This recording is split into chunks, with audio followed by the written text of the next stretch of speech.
There were no problems. Nobles had a way with psychological manipulation. As the emperor, Jerkniv had these teachings pounded into him since he first became aware of the world, so his mastery was great. No one could see through his facade at a glance.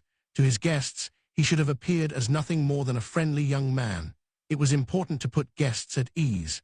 Observing the mind of someone wrapped in robes of suspicion was difficult. But by tugging the threads of trust and goodwill, those layers could be removed one by one until their heart was laid bare. Naturally, he skillfully hid all his machinations beneath the smile of a gentleman who wholeheartedly welcomed the arrival of his guests. He was currently receiving 2 dark elves who had barged into the imperial castle riding a dragon. He had never met anyone whose appearance matched their true power so poorly. The death toll from the fissures the girl with the staff had caused was 117.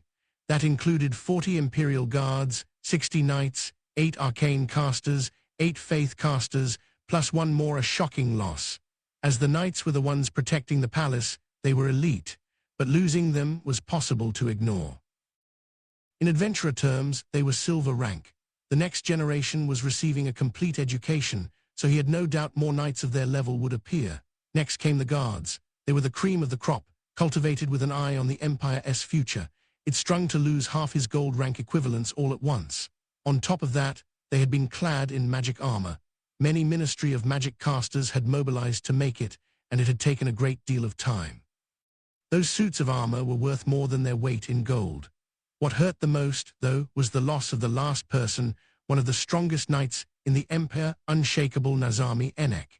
He said he was simply mimicking a warrior he had seen once, but his defense-oriented style of fighting with a 2-handed shield made him known as the toughest knight, even compared to the 4 strongest.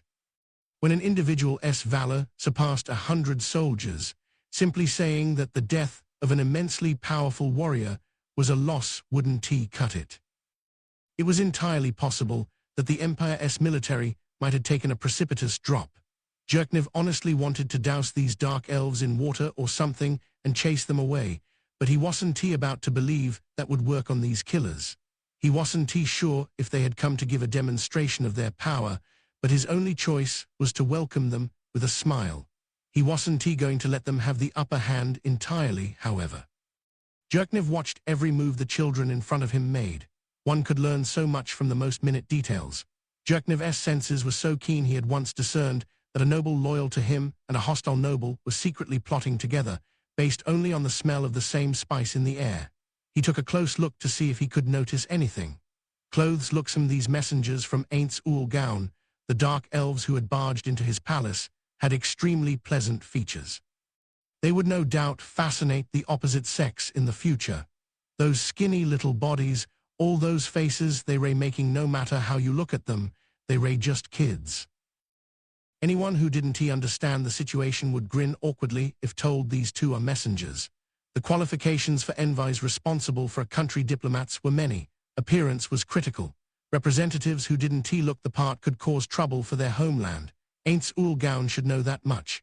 So why did he send these dark elves, who would be so easy to make light of?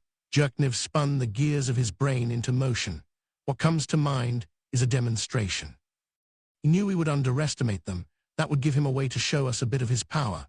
The larger the gap from the impression they make, the greater the shock we feel. But wouldn't he riding in on a dragon have the opposite effect? A dragon is pretty impressive. Or were these 2 the only ones who would make good messengers? Or is there some other reason? Shit. He can tell what Aints' aim is. He doesn't have enough information. Several ideas came to mind, but left just as quickly. For starters, he needs to prioritize gathering information about Aints Ul Gaun. I won't get anywhere without that. Then I'll need to study how far he can be pushed, taking care not to upset him. Only a fool ruins negotiations by angering the other party. First, he needed to learn why they had come. The Dark Elves had declared that the Emperor sent some rude people to the great tomb of Nazarick. They committed the atrocity of killing over 100 people in the courtyard, but he needed to know if that was based on actual intelligence or if they were trying to bait him. Considering the timing, the rude people probably referred to the workers. In that case, there was no mistake about Jerkniv giving the order to send them in. He had used a method with so many layers of conspiracy that not even the J of his name would get out. How had Aints Ulgaun seen through his plot? His attitude would change depending on the answer. Since they said they've come as messengers, this could be a chance to get some information out of them. I have to keep my eye on even the slightest moves they make. I need to figure out what they ray after. Their patron was someone who wouldn't hesitate to barge into a country. He would use his power to threaten its ruler. One misreading could end in death. Jerkniv wasn't interested in any more earthquakes. He turned his focus to the room next door. Normally, the adjacent room would be crammed with guards. He would have several in this room as well, but not today. Even if there were 50 guards, the most he could expect would be regret that he got them all killed. Instead, he had only 5 people accompanying him. One was Lightning Basswood Peshmal. One was the greatest caster in the Empire, Fluda Paradine, whom Jerkniv trusted more than anyone else. The other 3 were secretaries Jerkniv considered to be outstanding. Meanwhile, he had ordered the guards to dig along the fissure scars. He knew there was no point in recovering the bodies themselves. No one in the Empire was able to use resurrection magic. Their adamantite-plate adventurers weren't that powerful. Their priests weren't powerful either. The only nearby places home to powerful humans were the kingdom and the theocracy. They would recover the corpses despite that because it would be a shame to lose the magic items. Besides, recovering the bodies of his subordinates and giving them an honorable burial would be good for maintaining the soldiers' morale. Well, messengers, you've traveled all this way. You must be thirsty.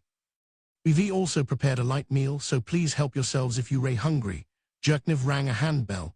The maids standing by outside entered the room. There were nearly 20 of them. Each maid bore a polished silver platter. The maids were highly trained, so their movements were refined and beautiful. Jerkniv was secretly proud of their perfectly synchronized motions, but today they were just slightly out of step. Since they were usually perfect, that tiny blemish seemed huge. What's going on? They've served all kinds of messengers before, and this has never happened. Are they under the influence of some sort of magic? He suppressed the urge to grab the medallion hanging around his neck under his clothes. It was effective precisely because it was secret. People knowing he had it equipped would only be a disadvantage. Noticing the maid's gazes wavering over the 2 dark elves, he realized what was causing their mistakes. So that's what it is. The beauty of these creatures has taken their breath away. He gets it, but they shouldn't embarrass him, those idiots. Or maybe he should have praised them. Faced with these 2 and their features, they were able to hold themselves together despite getting flustered. The maids placed a drink and something sweet before each person bowed, then exited the room. There you go. The dark elf boy made an unimpressed face and lifted his glass.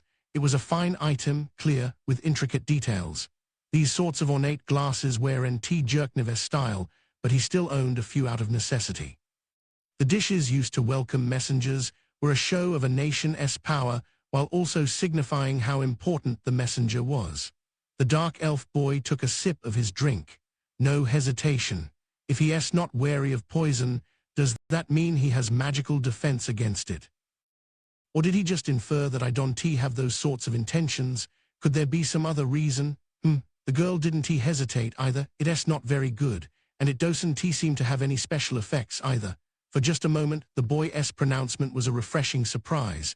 No one ever talked to Jerkniv like that, not even when he was a child. When the surprise faded, a bit of anger welled up. Damn brat, don't you have any manners? Of course he wasn't foolish enough to let even a hint of his annoyance show. I am sorry, he smiled at the boy. If you tell me what sort of drink you like, I'll have them prepare it. No special effects like poison. Was he hoping it was poisoned? What did he mean by that? I doubt you guys can make the sort of thing I like. Don't be rude, sis. Is that rude? Maybe sis. So she's a girl, not a boy. I guess they raise sisters then. Once he'd been told she was a girl, she started to seem like one. So why is she dressed like a boy? Well, it's probably easier to move in those clothes. Kids that age sometimes have an androgynous air about them. Could that one be a boy? No, not with that outfit, there's no way. Plus, she seems so docile. Jerkniv wondered if he could bring the girl with the staff over to his side, or use her as a mediator to give the Empire an advantage. But since he didn't have enough information about her, he couldn't think of any good ways to make that happen. For starters, it wouldn't do to forget that as meek as she looked, she had committed an atrocity. A clumsy attempt would be the same as sticking his hand in a sleeping dragon's mouth. It all comes down to gathering info. He needed to think of a way to see their hand as soon as possible. Now then, messengers, I gave you my name once before, but allow me to reintroduce myself. I am Jerkniv Rune Farlord El Nix of the Baharuth Empire. Have you heard Miss Fiora's name? May I have yours? I am Mebello Fior, thank you. Earlier, Miss Fiora, you said Lord Aints is not amused, so if the Emperor doesn't he come to say sorry, we'll destroy the country. Does this mean I need to go to the great tomb of Nazarick to apologize? Duh. The simple reply was given coldly. There hadn't been any warmth in Aura's eyes in the first place. He couldn't feel from her anything beyond what a human would feel for a bug. Now here's the problem. What she was saying was true, but how far should he admit that to be the case? And how did she find out? Normally, he would smooth talk the messenger away for now and set about gathering intelligence. But would that work against him in this case? Ultimately, he needed to figure out where the line was so he didn't accidentally cross it.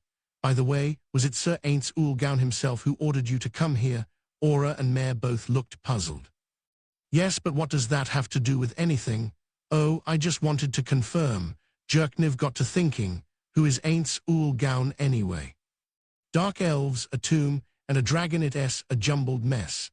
What do they have in common? Perhaps dark elves living in the Tove woodlands moved to the ruins on the plains, and is the dragon a monster the leader of the dark elf tribe commands? Jerkniv shook his head to clear out the speculation. I can let the bards spin the tales. My job is to reach an accurate conclusion based on the information I collect.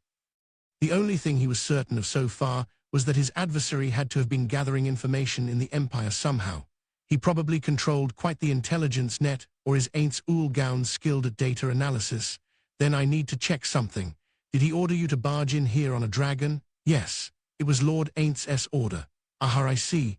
What with all the weird questions? Are you gonna come apologize or what? If you ray not, we'll go tell him you refused, then come back to destroy the country. There was a saying that went, dragon eggs can only be found in dragon lairs. It meant that great achievements and success were impossible without the corresponding risk. Jerkniv followed that advice and steeled himself to take a step forward. Of course, I'll go. I don't recall sending anyone to a place called Nazarick, but it's possible someone beneath me independently made some poor choices. As the one at the top, I must take responsibility for my subordinates' actions. From the edge of his vision, he saw the eyes of his 3 secretaries widen. Fluda nodded, showing he had made the right choice. Okay, then shall we get going? Wait, I am fine with going, but I am the ruler of the Empire. I can tee up and leave the country so easily. If I could have, 2 or 3 days, he glanced at the messenger's expressions and gathered that a few days' time wouldn't be a problem to clean up urgent matters, plus time to get ready and prepare a gift for Sir Gaun, so maybe 10 days. 10. Isn't that kind of a lot? With 10 days, I should be able to put together a suitable gift. I wouldn't want to be rude by offering something too simple. I also need time to figure out who is responsible. The Empire is vast. Investigations take time. A gift, Aura became absorbed in thought. Next to her, Mare began to look nervous. I see if they hesitate when they hear it's about a gift for Gaun, that means they have a healthy respect for their master. If I press them on this, I should be able to buy some more time. Jerkniv had been about to open his mouth, but Aura was a little faster. Just kidding. Lord Ain't said to have you come immediately. He didn't specify a time, so I'll leave whether immediately could mean in a few days up to you. He wanted to spit on Aints Ulgaun for seeing through his plans. At the same time, he realized he was up against a formidable enemy, so he wants to see how much I'll hurry to comply with the word immediately. Good grief, Aints Ulgaun. You're a clever negotiator too. How wise he must be to have predicted how this would play out. Why are you so quiet? At the sound of Aura's cold voice, he realized he had been lost in a maze of his thoughts. Sorry. I was just thinking about what sort of present I could give him if we didn't have much time. Well, whatever. So will you answer my question? When will you come to the great tomb of Nazarick for your audience with Lord Aints? He ignored Aura's blatant provocation. I'll get everything ready and head over there in 5 days. Okay, that's what I'll tell Lord Aints then. Oh, by the way, did you want us to dig up the people buried alive? Well, she smashed her hands together with an evil smirk on her face that wasn't at all fitting for a child. They lay probably flat as pancakes, or maybe more like ground beef, so they'll be hard to recover, but Jerkniv smiled because her aim was so obvious. Humans showed their true natures when emotions were running high. She probably wanted to provoke him and see how he would react. It was a technique Jerknev herself used from time to time. In situations like this, it was effective to betray an opponent's expectations. "Thank you. That would be a big help." He smiled, his first genuine smile in response to the disappointed look on Aura's face. Chapter 1 Verbal Warfare 6 Splendid carriages raced across the plain. Despite running over grass, they were surprisingly stable. This was thanks to the wheels, which were a magic item called comfortable wheels. Not only that, the body of each carriage was equipped with a magic item called lightweight cargo. The supremely luxurious carriages cost an eye-popping amount to manufacture. They were drawn along by equally special creatures, magical beasts that resembled horses called Sleipnirs. Including 6 of those made it absurd to calculate the expenses involved. The carriages, which required more than wealth for a seat, were surrounded by guards mounted on magnificent horses. There were over 20 of them. They all wore matching gear: a mail shirt, a long sword on their hip, and a quiver of arrows plus a longbow on their back. All the guards were men, except for the woman leading them out front. Unlike the others, she was heavily armored. She wore full plate armor and carried a spear that was different from a normal knight's lance. Her visor was up. Strangely, the right side of her face was covered in gold cloth. The word mercenaries seemed appropriate for the armed band, but their movements and discipline gave off a different impression. Their eyes were sharp and vigilant, watching their surroundings. Perhaps they looked like cowards, keeping their guard up in the middle of an open field. But in a magical world where monsters were rampant, one could never be too cautious. Giant spiders lurked underground, going without both food and water. They waited patiently for their prey to pass by. Impure monsters with no fixed form swooped through the air like mist. Basilisks had petrifying gazes. Anyone who spotted them had to flee, even if they were far off on the horizon. To be prepared to face monsters with such deadly abilities, the guards maintained a cloak of focused tension. Normal mercenaries didn't go to such lengths. What proved they weren't merely hired hands were the ones who kept watch up in the sky, though they couldn't be seen. They were as invisible as if they had used a spell and flew alongside the group on the ground. A hippogriff was a magical beast born from crossbreeding a griffin and a female horse. It was half eagle and half horse. Perhaps due to their horse blood, they were easier to handle than griffins, making hippogriffs a popular flying mount. The guards in the sky were riding those. Flying mounts, though these were monsters, fetched extremely high prices. It would be impossible for mere mercenaries to collect so many. Yes, they were dressed as mercenaries to deceive observers. The land-bound group consisted of Imperial guards. The airborne group, equipped with incredibly precious magic items that made both the wearer and their mount invisible, had drawn its members from the elites of the Imperial Air Guard. Naturally, the owner of the carriages was the Baharuth Emperor, Jerknev Rune Farlord Elnix. There were a number of reasons they were outfitted that way, but the most important was that it was unacceptable for the Emperor to violate the border by openly bringing his knights into the kingdom. The carriage exteriors were simple in design compared to the interiors, although they were still fancier than average. Jerknev's carriage was 3 spots back from the head of the column. It was even more heavily guarded than the others. On its roof, the cargo rack had been upgraded to provide hiding places for 2 archers among the luggage. Moreover, the interior was extravagant. It was less like a carriage and more like luxury accommodations on wheels. Both the walls and floor were covered in soft carpeting. The seats facing each other were equally soft, designed so that even long journeys didn't get uncomfortable. There were 3 people riding with Jerknev. 4 people might sound like a crowd, but that thought occurred only to people who had never ridden in a luxury carriage. In reality, the 4 men had plenty of space. "Majesty, your Imperial Majesty, perhaps you should wake up." The voice roused Jerknev from his nap. He rubbed his eyes with his thumbs and forefingers before emitting a huge yawn.